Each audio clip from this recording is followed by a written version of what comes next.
Pernah gak kalian merasa bodoh ketika kalian mencoba untuk belajar suatu hal? Dan hal tersebut itu susah banget buat dimengerti. Kalian mungkin pelajar yang lagi kesulitan belajar materi baru. Atau karyawan yang lagi kejar sertifikasi biar dapat promosi. Atau kalian adalah pencari kerja yang lagi berusaha untuk upgrade skill biar lebih relevan di job market. Atau mungkin kalian adalah pengusaha yang lagi belajar ilmu baru biar gak kalah saing sama kompetitor. Sayangnya, materi yang kalian coba untuk kuasai ini terasa sulit banget buat kalian pahami. Akhirnya kalian merasa bodoh, merasa gak berbakat, dan mau menyerah. Kalian gak sendiri. Gue juga pernah berada di posisi seperti itu. Tapi sekarang gue udah nemu nih, cara yang bikin belajar topik susah jadi lebih mudah. Buat yang belum kenal, perkenalkan nama gue Alfi, dulu gue kuliah di Perancis. Gue pernah gagal dan drop out dari jurusan computer science karena menurut gue computer science waktu itu tuh sulit banget di luar kemampuan gue.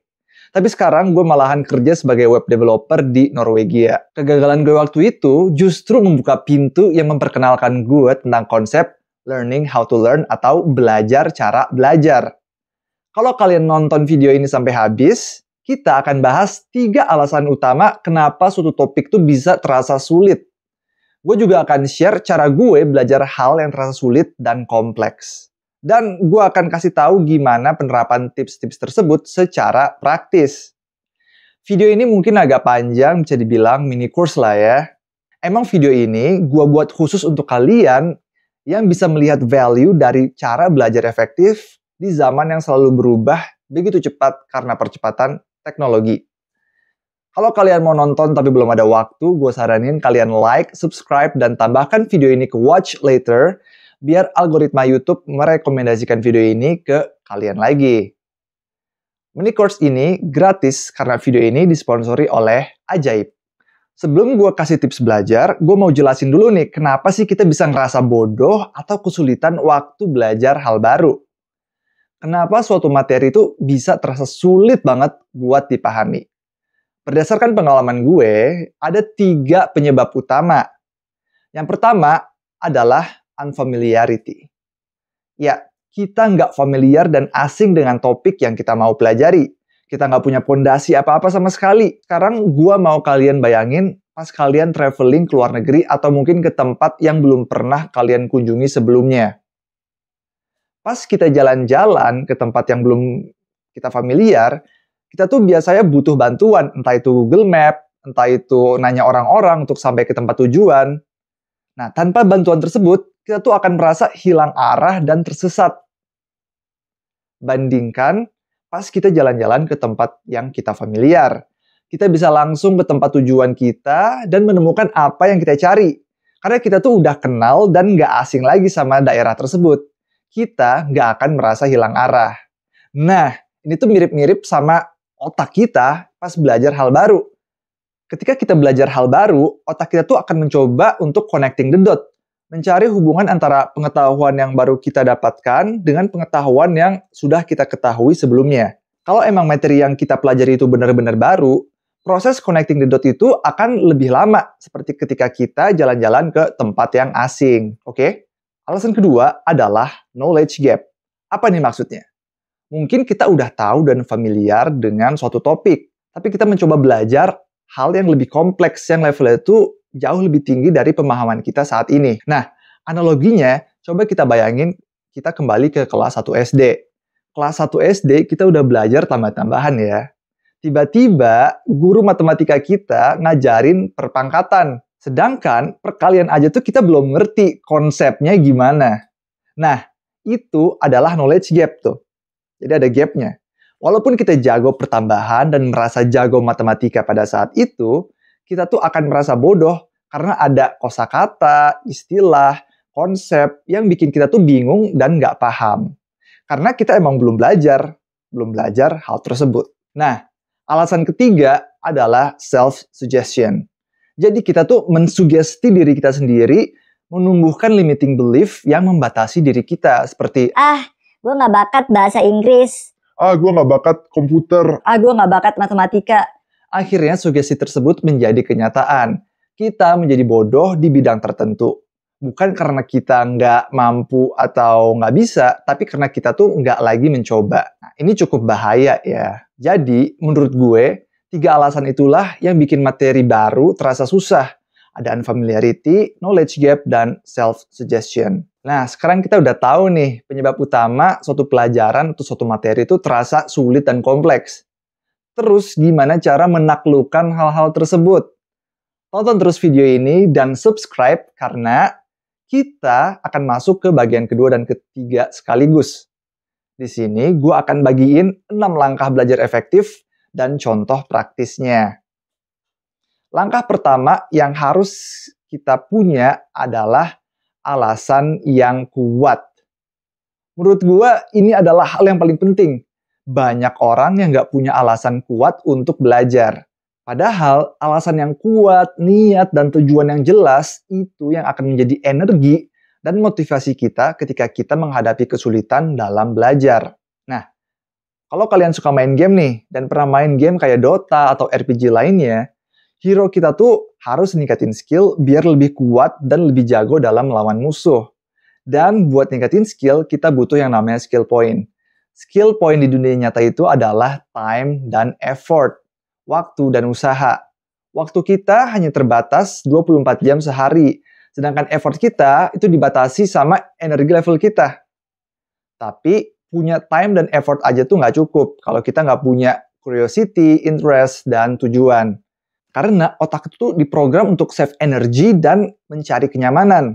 Makanya kalau kita nggak punya curiosity, interest, atau tujuan yang jelas, otak kita tuh cenderung akan membujuk kita untuk melakukan hal yang mudah dan menyenangkan kayak nonton series, main game, dan scrolling sosial media. Sekarang gue akan kasih contoh berdasarkan pengalaman gue alasan yang kuat.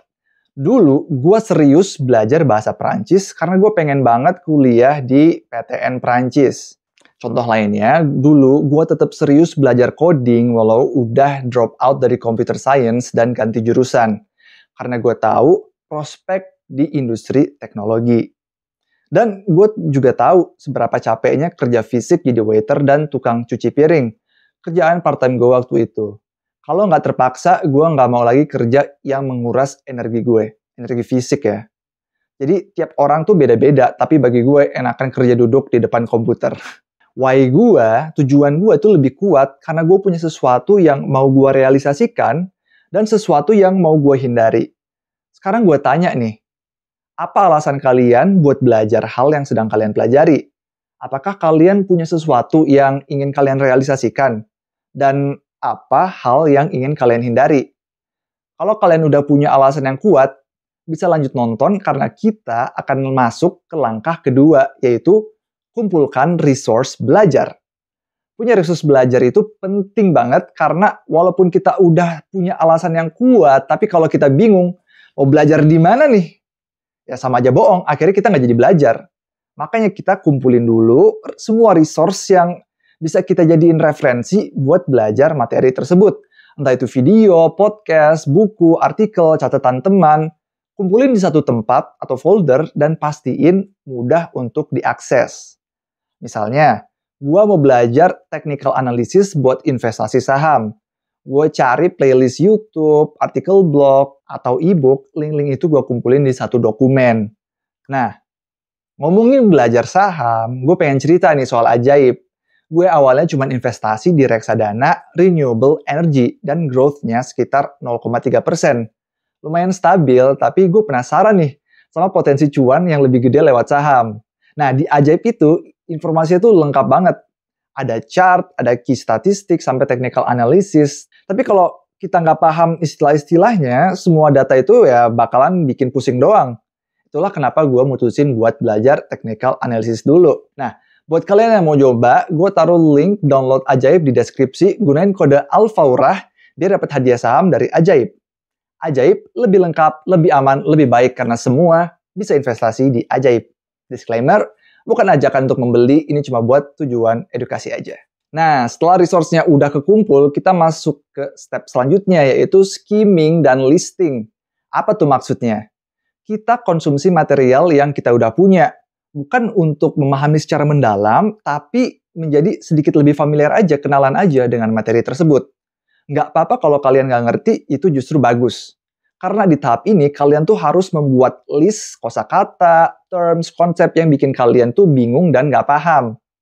Jadi buat list kebingungan gitu ya. Kalau material kalian tuh berbentuk tulisan, coba skimming daftar isi, judul, bab, subbab, paragraf pertama, headings, dan lain-lain. Kalau material kalian berbentuk video atau audio, kalian bisa coba dengerin dengan kecepatan 1,25 atau 1,5. Nah, ini contoh list kebingungan yang gua buat pas gua belajar technical analysis. Ada candlestick, ada trend, ada bullish, bearish, ada sideways, ada market cap, dan lain-lain. Ini contoh list kebingungannya. Oke, setelah kita udah dapat list hal-hal yang bikin kita bingung, baru deh kita lanjut ke langkah selanjutnya, yaitu mulai pelajari. Kita mulai pelajari dari list kebingungan kita. Cari jawaban dan pemahaman dari list yang udah kita buat tadi. Kita bisa pakai Google, atau kalau mau lebih cepat pakai AI tools kayak Perplexity, ChatGPT, Gemini, Cloud, dan lain-lain. Buat kita bisa bantu memahami list ini nih yang kita punya. Nah, gue saranin kalian coba pakai Perplexity. Perplexity itu kayak search engine plus AI. Jadi kita tuh bisa lebih mudah untuk dapat summary berserta source-nya. Jadi kalau misalnya gue tulis di sini, apa yang dimaksud dengan trend dalam technical analysis, AI-nya bakalan jawab sekaligus mencantumkan source-nya. Nah, setelah itu kita ya udah kelarin aja listnya. Setelah kita kelarin list tersebut dan udah paham, sekarang kita udah punya fondasi yang lebih kuat untuk mulai mendalami materi utama yang ingin kita pelajari. Kembali ke resource utama dan konsumsi lagi kontennya lebih mendalam. Kalau kalian menemukan hal lain yang bikin bingung, catat dan tambahin lagi ke list kebingungan kita. Terus lakukan proses yang lagi. Kita kembali ke Google atau Perplexity untuk cari jawaban dari kebingungan tersebut. Kalau kita udah mulai merasa paham, langkah selanjutnya adalah praktek dan implementasi. Setelah kita tuh udah mulai punya fondasi, perkuat lagi pemahaman kita dengan mengetahui gimana aplikasi materi tersebut di dunia nyata. Kerjain contoh soal, latihan, buat project, dan lain-lain. Contohnya, pas gue belajar technical analysis, ya gue coba analisa aset, tarik-tarik garis, dan tes pemahaman gue. Pas gue belajar web development, ya gue coba buat project sendiri untuk latihan dan buat portofolio gitu ya. Setelah kita udah merasa nyaman dan jago, kita bisa mengetes pemahaman kita lebih jauh dengan mengajarkan ilmu yang baru aja kita pelajari. Entah itu ke teman kalian atau ke diri kalian sendiri, atau mungkin buat video kayak gini dan upload gitu ya. Karena dengan mencoba untuk mengajar, kalian akan menemukan bagian-bagian yang sulit untuk kita jelaskan. Kemungkinan besar itu karena kita belum 100% menguasai materi tersebut. Nah, kalau udah ketemu titik lemah tersebut, kita bisa catat dan review ulang nih, sampai lebih paham dan sampai kita menguasainya.